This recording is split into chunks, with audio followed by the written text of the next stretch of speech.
سرکار غریب نواز رضی اللہ تعالیٰ عنہ فرماتے ہیں ہمارے دور میں ایک بہت بڑا مالدار مرا، اس کے میت میں میں خود بھی گیا تو میں نے دیکھا کہ اس کا منہ قبلے کی طرف قبر میں کرتے مگر ہوتا نہیں تھا، بار بار پھر جاتا تھا قبلے سے۔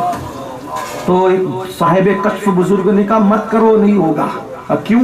کئی علماء کو اور مشائخ کو دیکھ کے اپنا منہ تکبر اور گھمنڈ سے پھیر لیا کرتا ہے۔ جج کو دیکھ کر اٹھ کے کھڑے رہتے ہو، وکیلوں کی چاپلوسی کرتے ہو، دنیا داروں کو دیکھ کر کے یہ لیڈر، سیاسی لیڈروں کو، corporator, M P, M L A, خدا جانے کیا کیا، ان کی جوتیاں چاٹتے ہو، اور امام جو تمہارے آگے خدا کی بارگاہ میں تمہارا وکیل بن کے کھڑا ہوتا ہے اس کے لیے کوئی عزت نہیں، کوئی وقار نہیں۔ میں تو لوگوں سے کہتا ہوں مسجد جاؤ تو جمعہ کے دن کچھ نظر لے کر کے جاؤ، جیب میں رکھے۔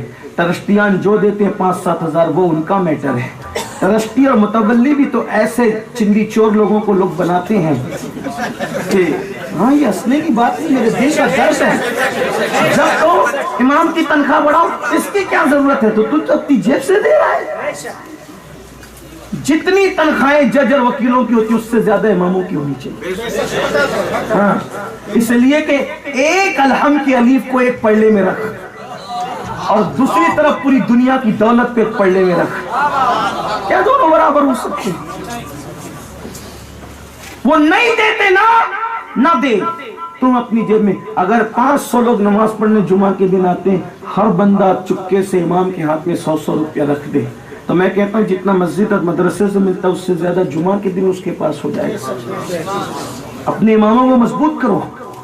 یہ بیچ میں بات نکل آئی لیکن میں بات جو وہ دور چلی جاتی ہے اس لیے عرض کرتا ہوں، لیکن اتنا خیال، ہمارے مختوم صاحب، ہمارے مرشد سیدی سرکار مخدوم اشرف جہانگیر سمنانی فرمایا کرتے تھے کہ جب اللہ والوں سے ملنے جایا کرو تو خالی ہاتھ نہ جایا کرو، عالم سے، پیر سے، سادات سے جب ملو، چاہے وہ زمین کے اندر ہو چاہے زمین کے اوپر ہو، خالی ہاتھ نہ جایا کرو۔ فرماتے تھے اگر خالی ہاتھ نہیں جائے گا تو خالی ہاتھ واپس بھی نہیں آئے گا۔ ہاں، زمین کے اندر ہے تو بھی کچھ نہ کچھ لے جاؤ ان کے لیے، پھول لے جاؤ، چادر لے جاؤ، جو وہ خوشبو لے جاؤ، کچھ لے جاؤ ان کے لیے، خالی ہاتھ نہیں آئے گا۔ اور زمین کے اوپر ہے تو بھی لے جاؤ، خالی ہاتھ نہیں آئے گا۔ کیوں؟ تو دے گا اپنی حیثیت کے مطابق۔ وہ عالم اور شیخ اور وہ سید کو جب تو خدمت کرے گا تو اللہ تجھے پھر اپنی شان کے مطابق عطا کرے گا۔